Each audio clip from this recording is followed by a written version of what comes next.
It all started with the sound of the front door slamming open so hard that the walls shook. I didn't even have time to react before the voice carried through the cabin. Sharp, loud, and dripping with entitlement. Karen, the one person who seemed to think the entire neighborhood belonged to her. She didn't knock. She didn't announce herself. She simply stormed into my lake cabin as if she owned it. Her heels hit the wooden floor like gunshots, echoing through the quiet room. "I knew it," she shouted, pointing her finger at me from the doorway. "You've been breaking HOA rules again. You think nobody notices, but I always notice." She was red in the face, breathing heavy, convinced she had caught me in some grand crime. I sat back in my chair, calm, watching her meltdown unfold. But what made this different from her usual tirades was that today, she wasn't just talking to me. She had no idea the room wasn't empty except for me. Behind me sat a man she'd never met. He hadn't moved, hadn't spoken a word since she barged in. And I knew every second she kept running her mouth, she was digging a hole so deep she wouldn't be able to climb out. Karen's eyes darted around the cabin, spotting papers on the table, noticing my laptop open, and immediately assuming the worst. "You think you can run secret business from here? Do you know how many violations this is? Unregistered meetings, property misuse, outsiders on HOA land." Her words tumbled out so fast, even she wasn't keeping track anymore. She had always been this way. The self-proclaimed rule enforcer. The type who patrolled the neighborhood with a clipboard, writing down fake violations just to feel powerful. For months, she'd been harassing me about my cabin. Too many visitors. A boat tied to the dock that wasn't approved. Even the color of my mailbox once came under her scrutiny. It never ended. But this time, she had no clue she wasn't the most powerful person in the room. The stranger behind me finally shifted, leaning forward into the light. Karen still didn't notice, too wrapped up in her own fury. "This cabin isn't even supposed to exist the way you're using it," she snapped. "I've warned you. The HOA board has warned you. And yet you keep pretending the rules don't apply to you." Her hands were on her hips now, chin raised, her whole body shaking with the thrill of what she thought was victory. She believed she'd caught me red-handed. She believed she'd finally cornered me. I almost felt bad for her. Almost. The man behind me cleared his throat. Deep, steady, commanding. The kind of sound that silences a room before words even follow. Karen froze mid-sentence, her head snapping toward the corner where he sat. For the first time, I saw her face falter. "You're?" she stammered, eyes narrowing as if her brain was racing to catch up. She didn't recognize him yet, but she knew instantly that she was out of place. The confidence that had carried her through the door a moment earlier started to slip, just slightly. Still, she tried to recover. "And who exactly are you?" she asked, her tone softer now, but still dripping with arrogance. She thought maybe she could still regain control, maybe spin this in her favor. But I didn't say a word. I didn't have to. I leaned back, folded my arms, and waited. Because I knew the moment he opened his mouth, the ground under Karen's feet would crumble. The silence stretched in the room. The crackle of the fireplace was the only sound for a long moment. Karen's breathing was heavy, uneven, her eyes flicking between me and the man she had just insulted without even realizing it. She had walked into the wrong room on the wrong day, and every second that passed made it worse. And I couldn't help but think. For someone who lived to enforce rules, she was about to find out what happens when the real rules show up. The cabin had always been my escape. A place tucked away from the noise of the city, right by the water where the air smelled like pine and the sound of waves against the dock calmed everything down. I bought it fair and square, the land, the permits, the paperwork, all legal. But try explaining that to the HOA. They never cared about what was legal. They only cared about control. And at the center of all their power plays stood Karen, the loudest voice on the board. From the very first week, she made it her mission to remind me this cabin was, in her words, under HOA oversight. That meant every small thing became a battle. If my porch light stayed on too late, she complained. If a friend parked in front for a night, she sent warnings. She even claimed the sound of my boat engine carried too far and disrupted the peace. But the truth was simple. She hated that someone had a place she couldn't control. What she didn't know was that her obsession with me had finally caught the attention of people higher than her clipboard and whistle. The HOA had been overstepping for years, making up rules, forcing fines, even seizing property they had no right to touch. Neighbors whispered about it, but nobody ever dared push back. Nobody wanted to be the target. I had become the target, and I decided I wasn't going to be silent. That's how the meeting came to be. Not with a lawyer, not with some mediator. With the state attorney general himself.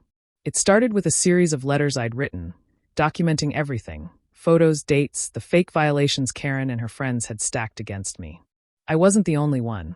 Dozens of residents had signed statements, all echoing the same story: intimidation, overreach, threats. It had taken months of persistence, but the case finally landed on the right desk. And now here he was, sitting quietly at my cabin table, reviewing documents while Karen stomped around like she owned the place. I hadn't planned for her to burst in. In fact, I thought we'd finally get through one uninterrupted meeting. But in a strange way, it felt like fate. Because no report, no folder of evidence, could have painted a clearer picture than Karen in full meltdown mode, trespassing without hesitation, screaming about rules that didn't exist. She had no idea this cabin wasn't just mine. It had become the stage for something much bigger. Her voice carried through the wood walls as she listed her so-called violations. I watched the Attorney General's expression carefully. He didn't flinch. He didn't interrupt. He simply took it in, every word she spit out, every baseless claim she threw my way. And while she thought she was building her case, she was actually confirming mine. Every sentence was proof of harassment. Every demand was proof of overreach. I thought back to the neighbors who had told me their stories in hushed voices. The couple who were fined for having their grandkids' bikes in the driveway. The retired veteran who nearly lost his house because the HOA stacked fees he never legally owed. The single mother who got threats for painting her shutters without approval. All of it tied back to the same group of people, the same board, the same power-hungry Karen leading the charge. And now, without realizing it, she had walked right into the one meeting where all of those stories were about to find their voice. She wasn't just yelling at me. She was showing her true face to the state's highest legal officer. I sat still, hands folded, letting her words hang heavy in the air. The Attorney General didn't take his eyes off her. Every now and then, his pen moved slowly across the page in front of him. Karen never noticed. She was too busy pointing at me, too busy declaring herself judge, jury, and executioner of rules she had invented. If she had known why the man behind me was there, maybe she would have stayed outside. Maybe she would have kept her voice down. But Karen had built her identity on one thing: barging in, uninvited, and demanding control. And this time, she had barged into the one room where her power meant nothing at all. Karen's voice rattled the cabin walls as she circled the table, her finger jabbing at the papers spread out in front of us. She leaned down, squinting at the documents as if she had just discovered some hidden crime. What is this? Meetings? Contracts? None of this was submitted to the board. Her tone was sharp, her words bouncing off the wooden walls like stones. I didn't answer. I didn't need to. The man sitting across from me quietly adjusted his glasses, his eyes scanning the page she had so rudely shoved in front of him. He hadn't spoken yet, not a single word, but his presence filled the room in a way Karen couldn't touch. Karen, of course, mistook his silence for weakness. "Do you realize what kind of violations you're stacking up?" she went on, pacing back and forth, her voice dripping with that same smug superiority she always carried. "Hosting unauthorized people on HOA-controlled property, conducting unapproved gatherings, failing to notify the board of overnight stays. Shall I go on?" She didn't even breathe between accusations. She was so sure of herself, so certain that her words carried weight. I could almost see her imagining how she would brag to the board later, how she would twist this into some victory speech about how she caught me red-handed. But she hadn't caught me. She had trapped herself. The Attorney General leaned back slightly, resting his hands on the table. Still silent. Still calm. His eyes followed her every move. And the longer he stayed quiet, the more Karen rambled. She reached for another paper, waving it in the air. "See, look at this. Property use without approval. Hosting non-residents. These are serious violations. You think you're above the rules, but you're not. None of you are." She gestured toward him now, her fingers stabbing in his direction. "And who even are you? You don't belong here. Outsiders aren't allowed without prior written permission from the board. You're trespassing." The room went still. The word trespassing hung in the air like smoke. I bit back a smile. She had just accused the state's top legal officer of trespassing on private property that wasn't even under HOA authority. If irony could strike someone down, she would have dropped on the spot. But still, he didn't answer. His pen moved again, slowly, steady lines on the notepad in front of him. Karen's confidence faltered for a split second, but she quickly filled the silence with more noise. This is exactly what I've been saying for months. Rules ignored. Violations everywhere. And you, she snapped her head toward me, her eyes blazing. You think hiding out here at this cabin makes you untouchable. Well, I've got news for you. The board is done playing games. We'll fine you, we'll shut you down, we'll take everything you've. Her rant broke off when the man across from me finally spoke. His voice wasn't loud. It didn't need to be. It was calm, even, but it carried the kind of authority that doesn't need volume to command attention. Is that how the HOA normally operates? He asked. Karen froze. For the first time since barging in, her mouth hung open, words caught somewhere between her throat and her pride. She blinked at him, confused, searching his face for some clue of who he was. What do you mean? She asked, her voice softer now, the sharp edges starting to dull. He didn't answer right away. He tapped his pen against the pad, eyes never leaving hers. Then, slowly, he repeated, Do you always enter private homes without notice? Do you always accuse residents without evidence? Do you often threaten to take everything they own? The silence that followed was heavy. Karen's face shifted, the red flush draining, replaced with a nervous pale. She glanced at me, then back at him, suddenly aware of the power shift in the room. I'm the HOA president, she stammered, as if that title alone justified everything. It's my responsibility to enforce rules, to protect the community. The man leaned forward, resting his elbows on the table. And who gave you the authority to override state law? Her lips parted, but nothing came out. For once, Karen had no script to follow. No pre-written violation notice. No clipboard to hide behind. Just silence. I stayed quiet, watching her unravel. She had walked into the cabin thinking she was the enforcer, the authority. But now, every word she had thrown around was being measured, recorded, and weighed by someone who could actually do something about it. The fireplace crackled softly, filling the space where Karen's confidence had lived just moments earlier. She shifted on her feet, her bravado slipping away piece by piece. And still, the Attorney General's calm, steady eyes never moved from hers. She had no idea yet just how much damage her little performance had caused. Karen's face twisted as if she couldn't decide whether to keep shouting or backpedal. Her mouth opened, closed, then opened again like a fish gasping for air. For someone who always seemed to have a list of rules ready to fire off, she suddenly couldn't find a single sentence that sounded strong enough. She tried anyway. I'm only doing my job, she blurted, her voice wobbling. The board gave me full authority to act on their behalf. If I see a violation, it's my duty to handle it immediately. That's what the community expects of me. Her words didn't land with the same force they usually carried when she ambushed neighbors in their driveways. Here, in this cabin, with those quiet eyes studying her every twitch, her excuses sounded weak, even to her. She must have felt it too, because she kept talking, layering more and more flimsy explanations on top of each other. The residents want peace. They want order. They voted for me because they trust me to enforce the standards. If I let one person slide, everyone else suffers. That's how it works. That's why I'm strict. The Attorney General tilted his head, his expression unreadable. He didn't argue. He didn't interrupt. He just let her pile words higher and higher until even she seemed to realize the whole thing was collapsing under its own weight. I could see her hands shaking now, though she tried to mask it by crossing her arms tight over her chest. She glanced down at the papers again, the very documents she'd waved like weapons minutes ago, and her eyes flickered nervously toward his notebook. She noticed he'd been writing. She noticed he hadn't stopped. What are you even doing here? She demanded suddenly, her voice sharp again, like she was trying to claw her way back into control. Who invited you? This is private property, and only residents are allowed. If you're not on the approved list, then this entire meeting is invalid. I could have security remove you right now. It was almost laughable, hearing her throw out threats she had no power to carry out. Security. The cabin wasn't under her authority. The land wasn't HOA property. She knew it, and I knew it, but she was desperate enough to pretend. The Attorney General finally leaned forward, placing his pen down on the table with deliberate care. The sound of it clicking against the wood was so small, but it sliced through the room louder than any of Karen's shouting. Invalid? He repeated quietly, his voice steady. You walk into someone's home without permission, you accuse them without evidence, and you threaten to strip them of their property rights. And you think this is valid? Karen's cheeks flushed again, her confidence unraveling faster than she could patch it together.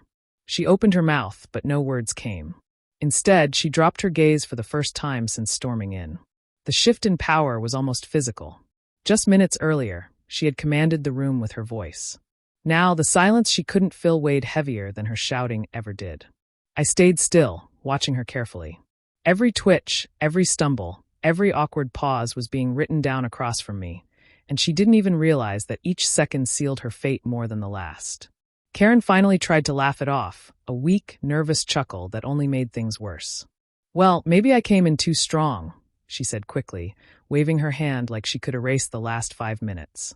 "But you have to understand, people depend on me. If I don't act, the whole community falls apart. I take my role seriously. Very seriously."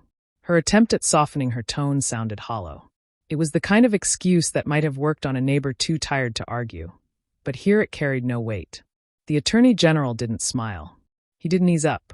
He simply leaned back again, his eyes still fixed on her like he was peeling back every layer of her defense. Karen shifted under that stare, her breath coming shorter, her voice quieter. She wasn't the hunter anymore. She was the one cornered, and the realization was finally setting in. The room was so still that I could hear the faint ticking of the clock above the mantel.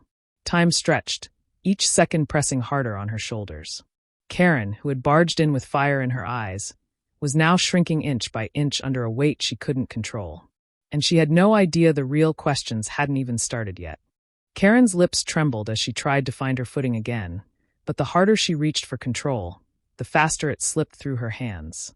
She clasped her arms across her chest, her chin tilting upward as if posture alone could restore her authority. "Look," she said, her voice wavering despite her attempt at confidence. "I don't know who you are, but I know my rights. I've been elected.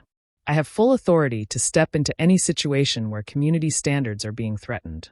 That's my responsibility. That's my duty." The Attorney General didn't blink. His pen rested against the paper, ready, waiting. His silence felt sharper than her words. It wasn't the silence of someone who didn't care. It was the silence of someone who saw everything and was letting her write her own downfall without interruption.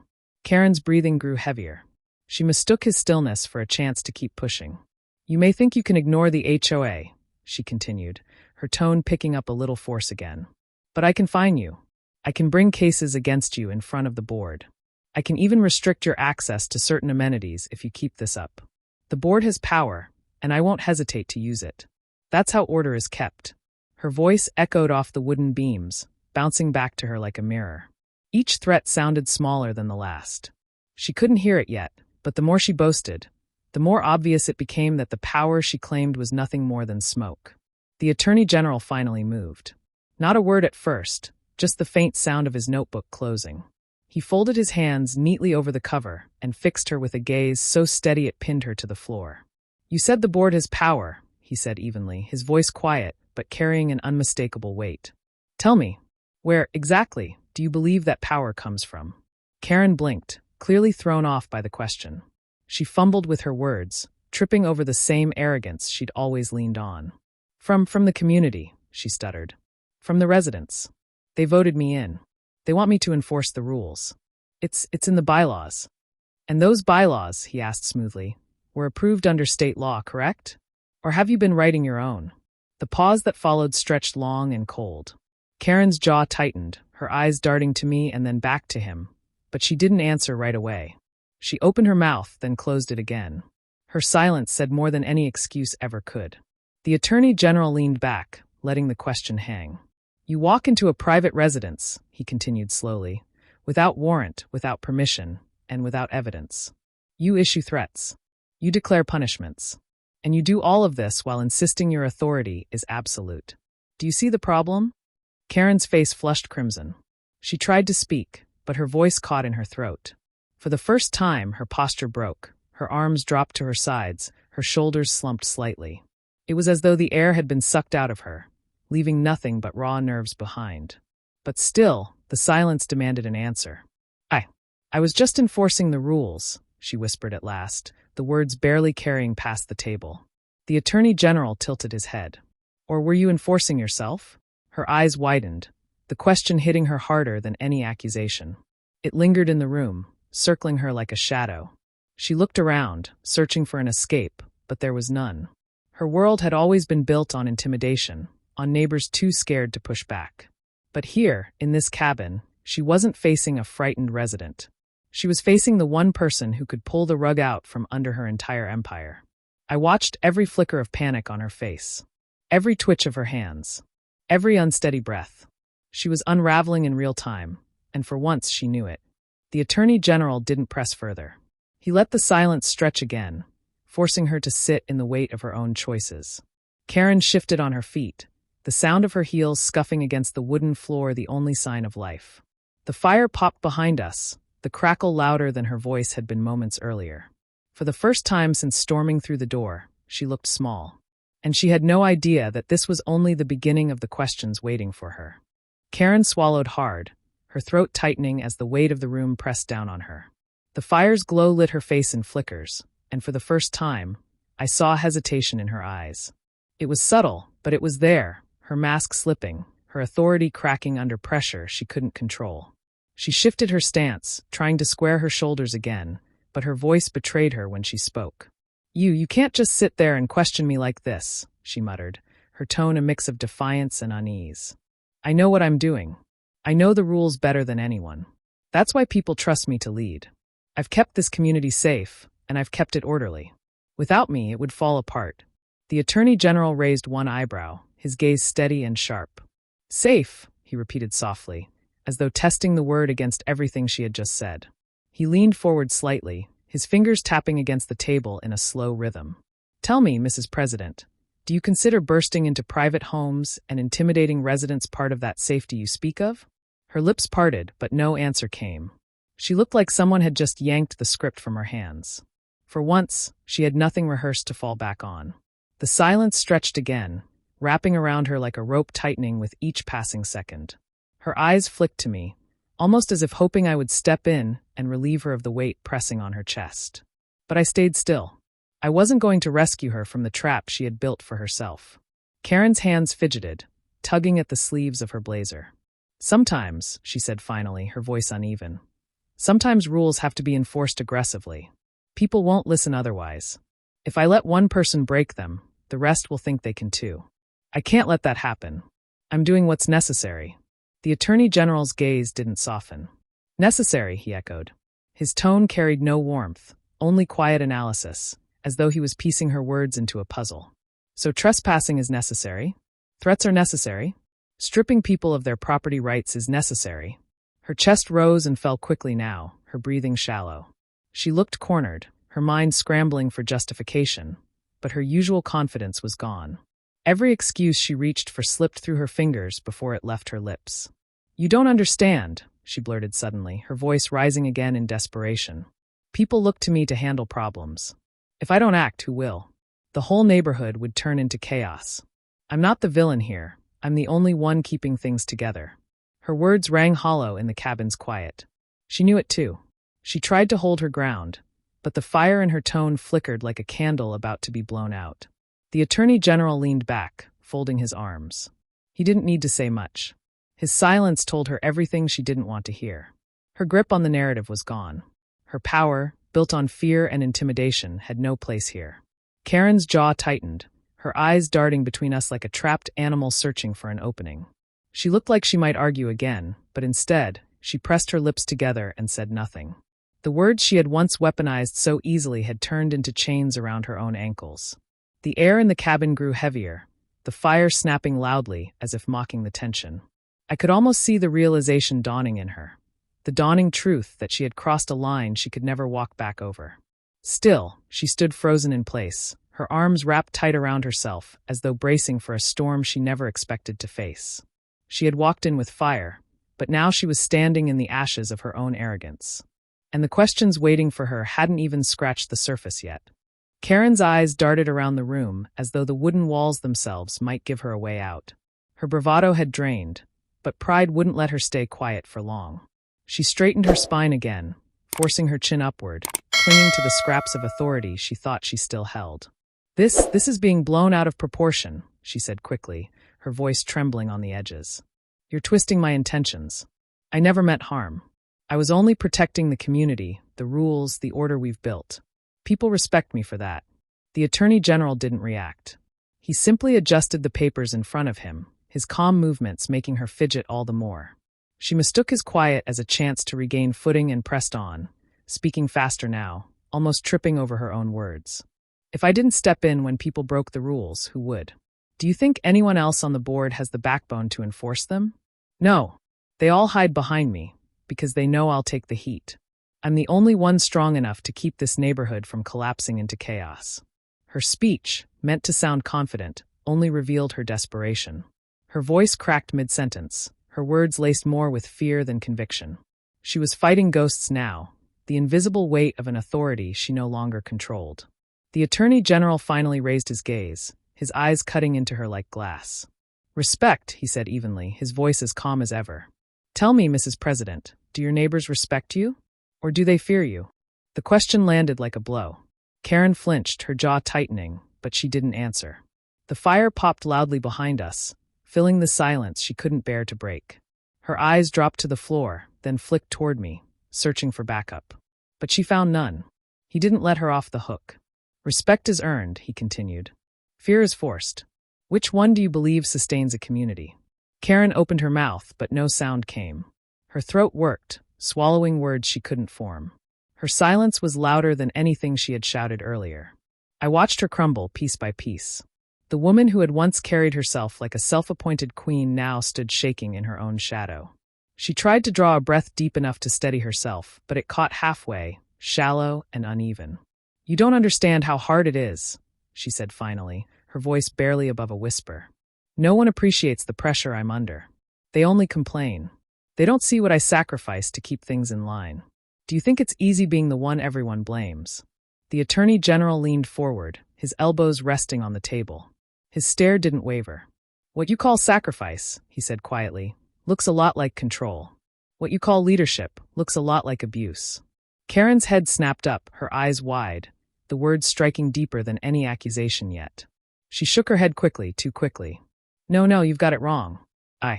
I only do what needs to be done. I don't abuse anyone. I enforce rules that everyone agreed to. That's not abuse. That's structure." But her voice quivered with every word. She didn't believe herself anymore, and neither did anyone else. The Attorney General sat back again, his hands folding neatly in his lap. He didn't need to argue. He didn't need to shout. Karen was unraveling all on her own. The room was silent, but for the crackle of firewood and the faint ticking of the clock on the wall. Karen shifted on her feet, restless, like she could outrun the weight of his questions. But there was nowhere to run, nowhere to hide. She had built her power on intimidation, but intimidation only works until someone finally stands up to it. And in this cabin, she wasn't the enforcer anymore. She was the one being judged. Her lips trembled again, as if she wanted to say something, anything, to claw her way back into control. But nothing came. Just the quiet of a woman realizing the empire she had ruled with fear was crumbling in front of her eyes. Karen's breathing grew shallow as the weight of the silence pressed down on her.